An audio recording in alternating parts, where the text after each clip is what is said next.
All right, everyone. Welcome to the Google Certified Educator Level 2 Advanced Training. All right, and this is backed by popular demand. I made a whole Level 1 training like a year or two ago, and I constantly get emails and people sending me stuff saying, "Yeah, when's Level 2 coming out? When's Level 2 coming out?" So I'm gonna go through it here. This is the Level 2 right from the Google Trainer website. I'm going to do all 11 units. It goes through all the questions, everything, right? I've got specific videos, everything that you need here, right? So first, I just want to show you the Google Trainer website where I get it from. Okay, so I'm gonna escape out of here real quick, and okay, so this is the new Google Google Certified Trainer website. Remember, this is level 2 now we're doing, and you know it's got a new look. Okay, so if I want to start this course here, and we're starting just with Unit 1, which says promote and model effective use of digital tools.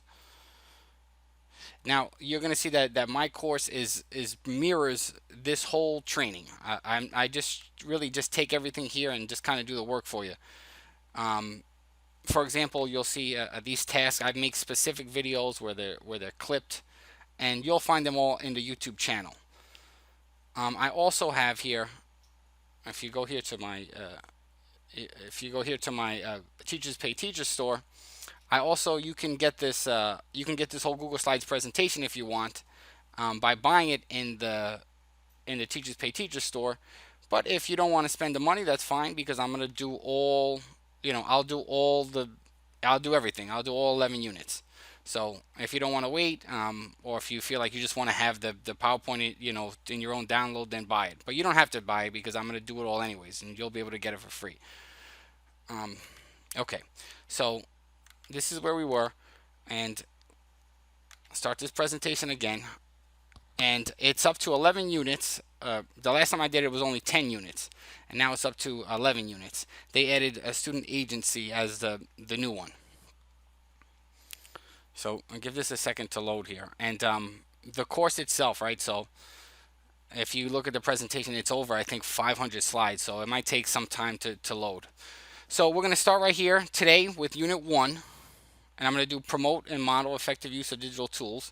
And then in 2 days, what I'm going to try to do is I'm going to try to make this like a live stream so that I can, yeah, I'm going to pre-record it and make it like a live stream. And then you guys, if you're here live, you can ask me any questions, and I could answer the questions in the little chat or whatever. And I haven't really done that before, but I'm going to try it out.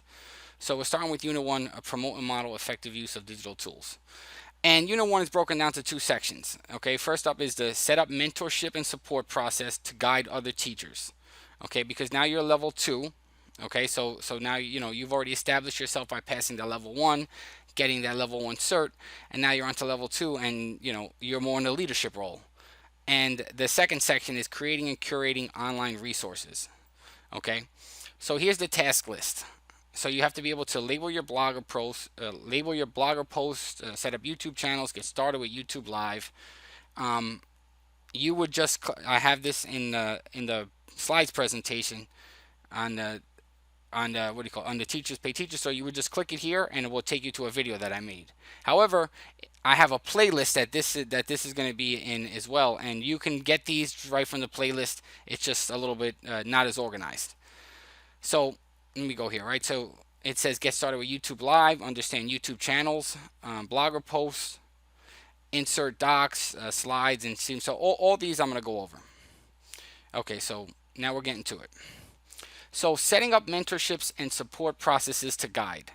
Okay, so the first model they talk about here is the coaching model.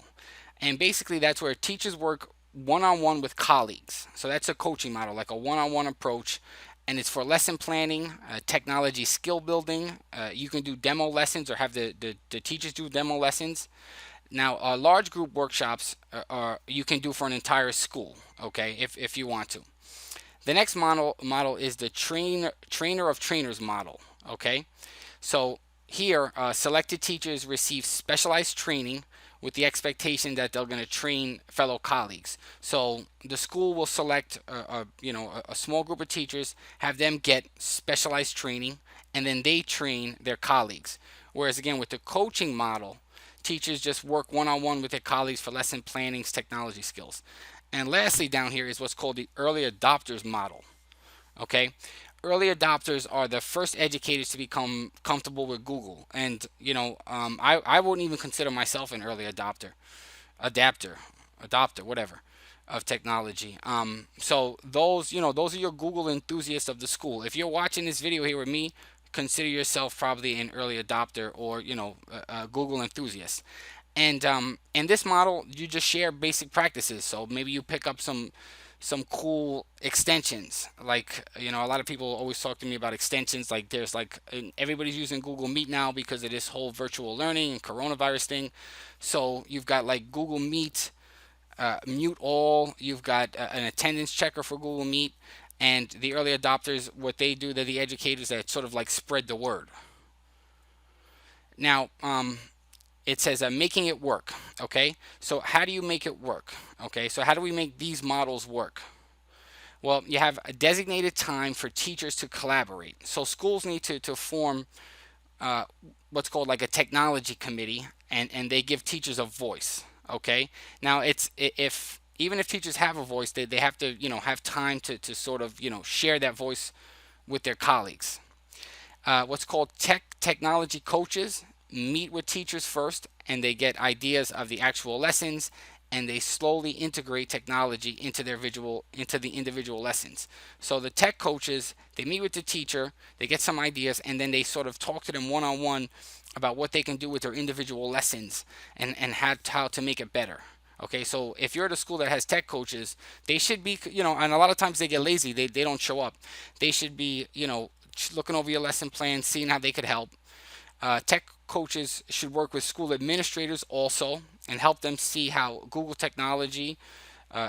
use Google technology and model tech for teachers. Okay, so the tech coaches should be working with the administrators, the teachers, and they got to put a lot of work in. And I don't know if that's always the case. And after you also have what's called after school professional development, and conferences aren't the only place to learn about tech integration. You can do it by the internet, which is what you're doing now if you're watching this video, right? If you want to learn about technology, don't just wait for your school to get a PD program going. Go out there, watch one of my videos or whatever. And again, I just want to stress this up here, right? So have a designated time for teachers to collaborate. That's really on the school, and that's something that doesn't happen much. The tech coaches, they got to meet one-on-one with the teachers. Okay, they got to look over their lesson plans, give suggestions. Okay, building support. So here's what's called the school-wide support model. Okay, and we've got the next two slides that are going to cover this one. So to build support, if you're trying to instill a technology integration program, well, you have what's called instructional coaches. Okay, so these are classroom the instructional coaches are basically classroom teachers that are released from normal teaching duties, and they're given they have like a free time to become a flexible resource for other staff members. So like we have one at my school. It's not me. And what he does is they give him off like 2 periods for prep time where he's supposed to go around and talk to teachers, and if they have any questions, you can go see him, and excuse me, they can see him, and he'll answer questions, and he can demonstrate technology and things. Then you have what's called a school site mentors. Okay, so the schools identify a tech mentor for each grade level, and they bring ideas to grade level teams, which is like part of your PLCs, which are professional learning communities, right? So the tech mentor, whoever the school chooses, for each kind of grade level, and it doesn't have to be just per grade. It could be like middle school, high school, elementary school. They bring ideas to the teams and they integrate it. These are the ones they also send out for a professional development. And then you have down here staff development workshops. These are teacher-led workshops during professional development time. Okay, the best type of PD is the one where the teachers lead it themselves, because they're going to be there in the school and be able to answer questions and things like that. So this is the start of level 2, and you can already see it's like a level above level 1, where we're really focusing on spreading the word and teaching others about Google technology. So yeah, what am I doing? I went back to that one here. Okay, building support. Okay, school-wide support models. Now, what's called is the student-led support. Student-led. So students take the leadership role in helping support teachers to learn technology. Again, you have to have like the really mature students, the ones you could trust. Okay. Schools form a group of what's called techie students to teach the teachers how to use technology. And the Google Training Center talks about what's called tech Sherpers, and they're like the famous one. They're a group of students that they train the teachers. All right, so self-guided professional development. Coaches or tech leaders can help curate and generate digital development resources. Okay, so what happens here with the self-guided, and that means like the teacher's going to do it themselves, right? So the coaches or the tech leaders, what they do is they gather all these like digital resources, and they let the teachers go. And it doesn't have to be teachers. It could be teachers. It could be a child study team, psychologists, whatever. They let them go through the course themselves, kind of not the course, go through the material themselves, right? So resources can be shared through websites or simple emails. There's a variety of different ways that you can do this self-guided professional development, and it says there's teachers can benefit in different ways. Okay, building supports. Okay, when you're integrating your technology program, you want to get buy-in. Okay, and you want to get leadership support. So none of it's going to work if you're trying to get a technology program out there and the administration doesn't back you. Okay, so you need leadership support, and you got to get buy-in from the teachers. Um, the Google Trainer program outlines school site technology newsletters, which are good. My school also does that, so it'll have links to blogs and websites and different resources related to technology. Publicized technology meetings, open to all, so you can do something like I'm doing right now, which is like I don't know, a training, and let the parents come to it. Do a live YouTube video. Excuse me. Roundtable discussions. Parents and teacher organizations they develop planning and goals, all how to implement the technology. And with this whole with this whole virus thing, this is probably a good idea. Surveys are used for identifying the wants and needs for professional development for teachers. Okay, and we should know already, right, guys? What's the best way to do surveys? Well, what tool are we talking about for surveys? We should know this. Google Forms. All right. Parent technology education events. They can demonstrate, to demonstrate instruction taking place in the child's classroom. So maybe you show the parents how if you want to build support for your technology program, show the parents how you're using education in the classroom. Because if you ever want to get the parent support in anything, spotlight the kids. That's how you get the parent support. Okay, so finding the time, right? This is like a theme here, and I got the little clock here. All right, so bringing effective technology integration to your school site is possible with a supportive and flexible plan, right? When you talk about time, you talk about flexible, because anybody that works in a school, all these crazy things that happen, and maybe you have this planned and something comes up. Like there's this one administrator that always plans a meeting for me to be there, and she's never there. And like these things happen all the time, and they always say, oh, she always has an excuse or whatever. But regardless, be flexible. But again, you still got to be there. So planning should involve all stakeholders. When we talk about stakeholders, what are stakeholders? Parents, teachers, students, admin. Um, it goes beyond teachers, right? This is like your child study team. This is your school officers. Everybody. You want to get everybody that's involved in the school is a stakeholder. And the key word here is you want to make it a collaborative effort. Okay, collaboration is key. All right, let's go. Question 1. Organizing a tech committee at your school will support teachers by, I'm going to stop right here. I'm going to let you try to figure this out on your own. Okay. By giving teachers a voice on effective technology integration. Administrators can support teachers by modeling good uses of technology. Is that true or false? That's a pretty easy one. Of course it's true, right? They should always be modeling good, modeling something positive. So if you ever see a question on a test like true or false, should they be modeling good? It's going to be true, right? Let's go to the next one. Online tools that work Online tools work best for teachers when what? Okay, select all that apply. That means it could be more than one answer.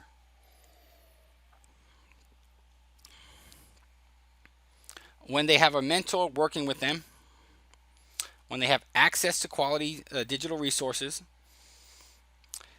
This I want to go over this real quick.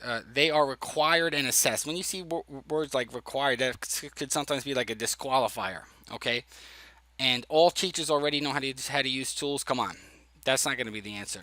So you're not looking at these two. All right. When creating a technology plan for your school, you should include the following people in decision making. All right. So you want to do a technology plan. You want to include the following people in the decision making. We talked about stakeholders, right? Parent organizations, right? The PTA, whatever. The school administrators, the teachers, and the students, right? They're all stakeholders, all right?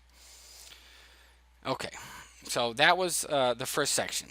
All right, I just want to say real quick, if you're getting tired of listening to me and you want to just get this course online, I'm gonna post a link to the course for this the whole Google Slides presentation, all 11 what do you call it? All 11 chapters or whatever, and you can find it in the description. So if you want to get the course now, you can just go in the description, or you could hang out with me as we go through this process. So section 2, creating and curating online resources. Okay, so I'm creating an online resource right now by doing a YouTube video. Curating is kind of like collecting all those resources, right? That'd be like collecting all my videos and putting them in a nice playlist. That's like curating, all right? So creating versus curating. All right, so creating and curating online resources, sharing beyond the classroom. All right, so remember, teachers can feel isolated. Okay, they don't have time to meet with their peers. They don't want to travel to workshops. I like traveling to workshops. So usually I'll try to sign up for 2 or 3 because I like getting out of the school for a day, personally. But a lot of teachers don't like to travel, and there really isn't enough time to meet with peers. So where do you get new ideas and how to solve problems? Okay, and when I say solve problems, I mean how do you to solve like technology problems? Well, you could use the following tools to collaborate and learn from others. All right, you can use YouTube. Okay, Google Plus is around, but like in a limited capacity here. YouTube is great. You're watching this on YouTube right now. Google Sites, Blogger, Hangouts on Air is getting replaced is already replaced with Google Meet.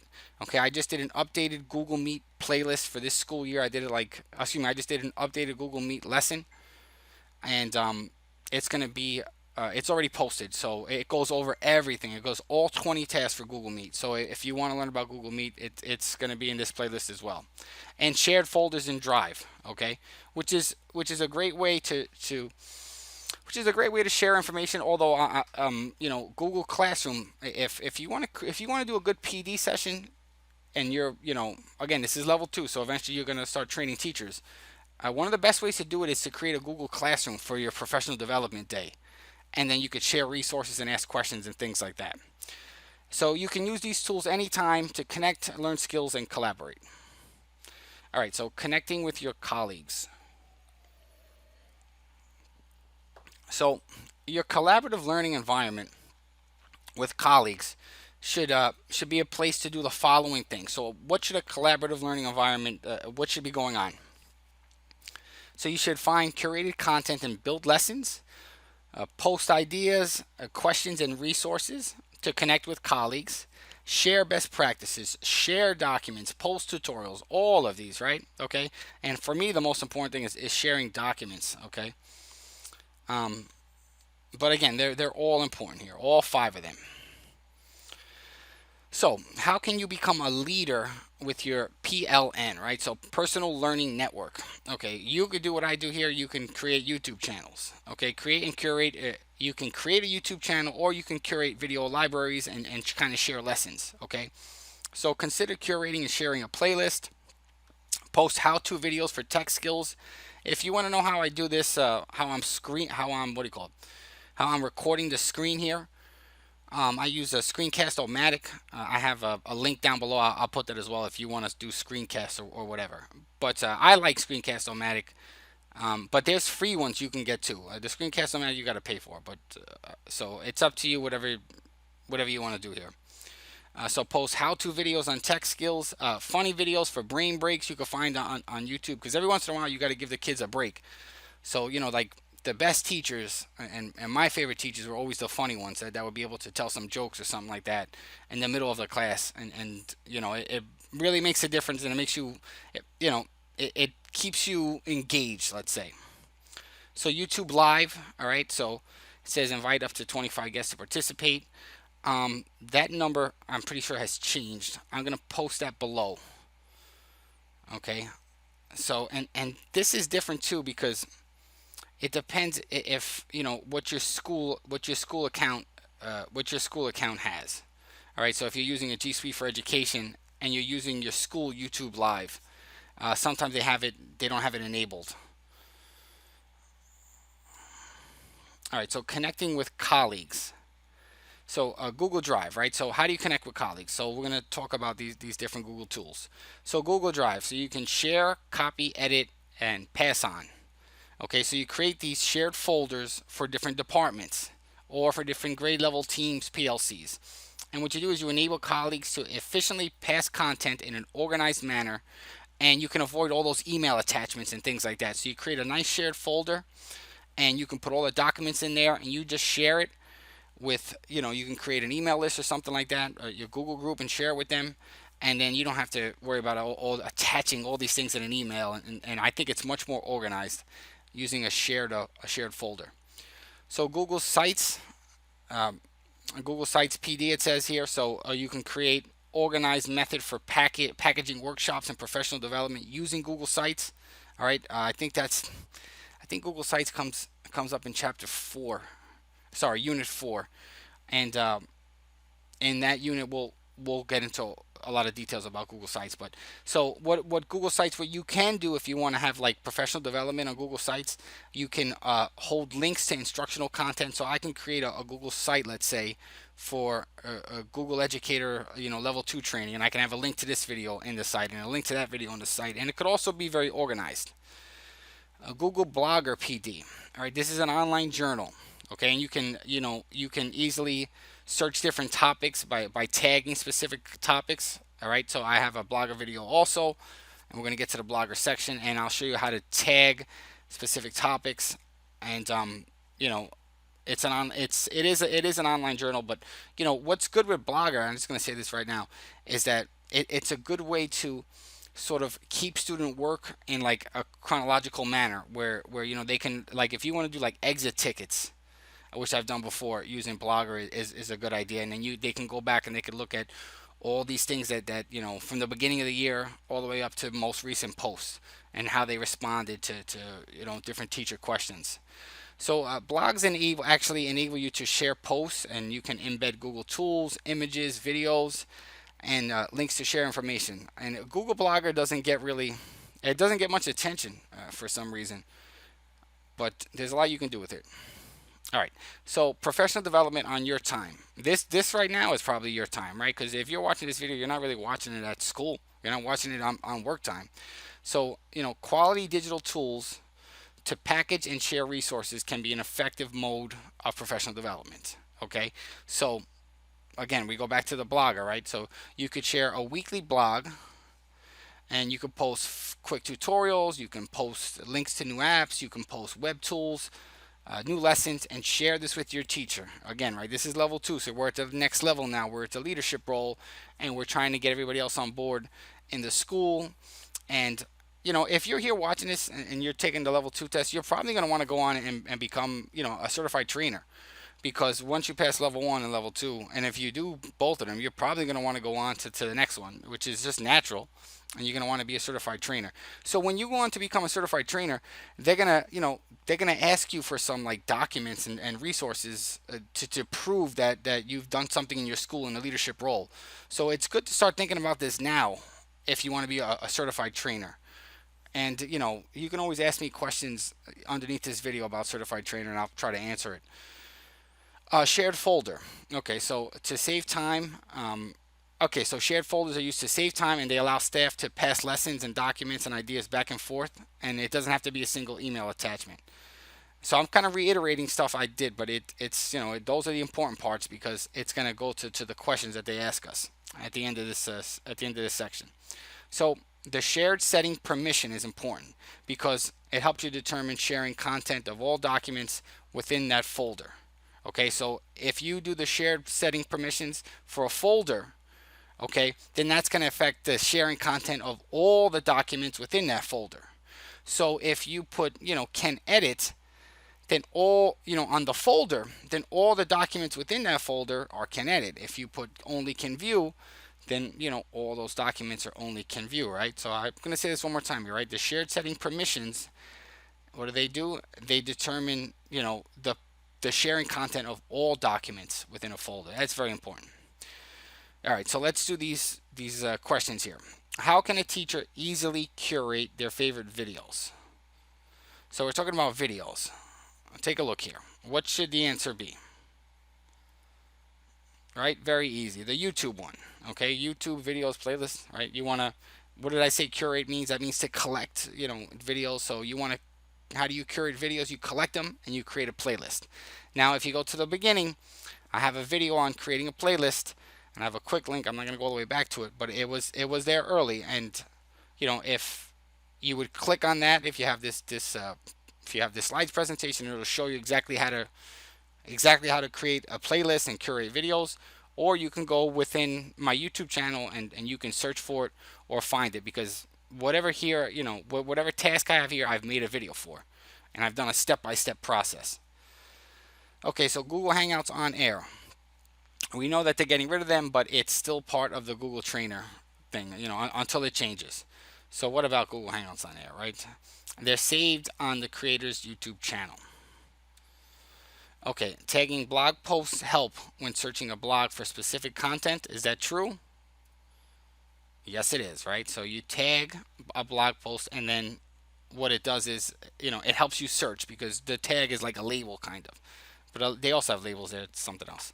So when using a shared folder, the share settings and permissions of the folder will give all of the content the same settings. Is that true? Yes, right. I just said that. That's exactly what I said, right? So if it's a shared folder, whatever the settings permissions are for that folder, all the documents within that will have the same settings. All right, so now we're going to do the Unit 1 review for the whole unit. Okay, give me a second.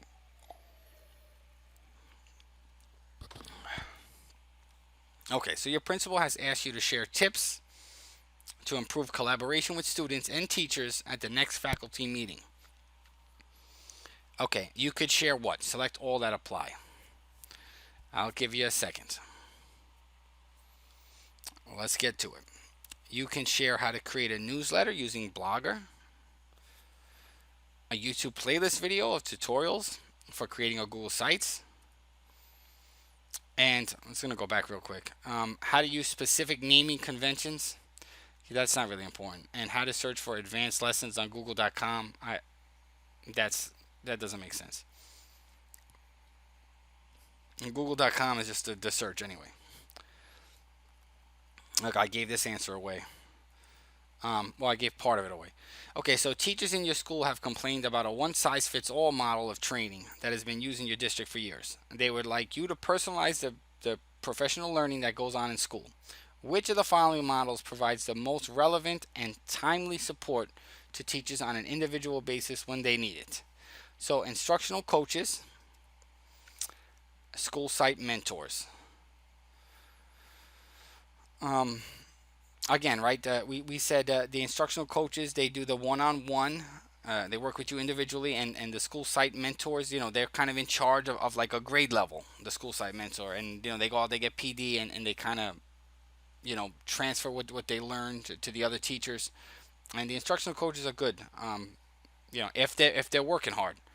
That's not always the case. So finding and sharing online resources is an ongoing effort to keep curriculum fresh and interesting.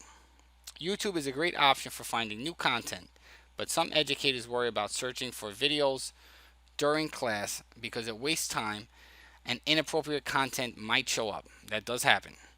Select the benefits of using a YouTube channel and playlist to address these concerns. So I'll give you a second.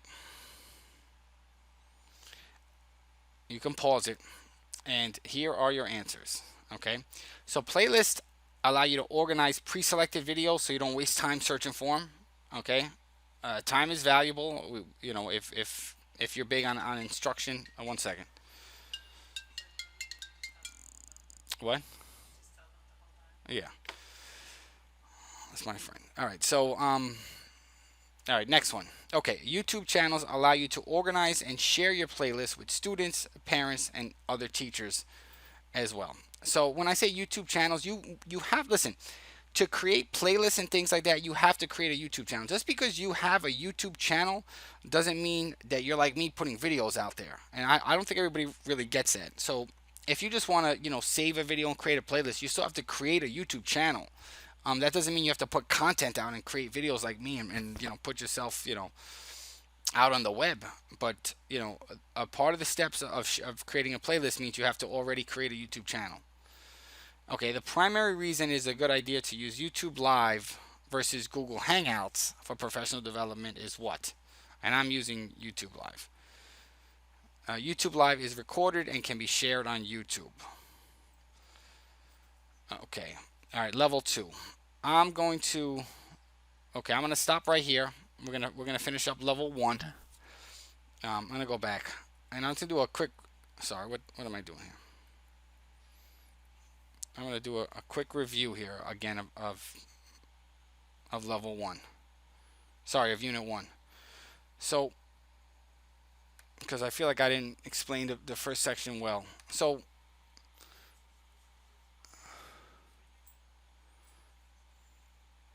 it talks about the coaching model. Okay, know the different models. The coaching model is probably the most popular one. Form tech committees. Okay, this is important here. Instructional coaches, school site mentors, and staff development workshop. These two are the important ones again, right? The instructional coach, that's the classroom teacher that's released from normal classroom duties, and then they become a resource. Like I said, so like if a teacher, maybe they're not teaching 5 periods, they're only teaching 3, and then they're around the other 2 periods to kind of answer questions and help you out. And the site mentor, that's for each different grade level, and they go to PD and bring it back. Student-led support is possible. Okay, I don't see that much.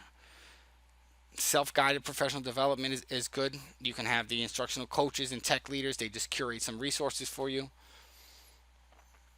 Getting buy-in, you need that. You do that through, for example, like making a community and really getting technology, these Google technology out there through surveys and things like this. Nobody's going to buy in if you're not all in. You got to go all in life, right? So if you want to really get a buy-in here, publicize the tech meetings, do surveys, things like that. Finding the time, we said, was difficult, but you have to do it. So that's just a quick review of the first section. And now, okay, the second section is, curating resources and creating resources. So they talk about a lot of different tools you can use. All right, so when you connect with colleagues, share documents, share best practices. Okay, so many teachers are greedy. They don't want to share anything. Don't be that teacher. YouTube channels are great for videos. YouTube Live. I'm going to have to double check this. Go back and change it if anything. Again, Google Drive with the shared folders. I use that a lot too. They don't have Classroom here, but Google Classrooms are also a great way to, organize PD. They talk about sites. All right, so you have a Google site, and you can have links and images, and you can put everything on that site. Blogger is underutilized, but you can tag specific topics. This is just, and that's basically it there for Unit 1. Okay, so I'll see you for Unit 2, and I'll try to make it maybe a YouTube Live, and I can take some questions for you and things like that. All right.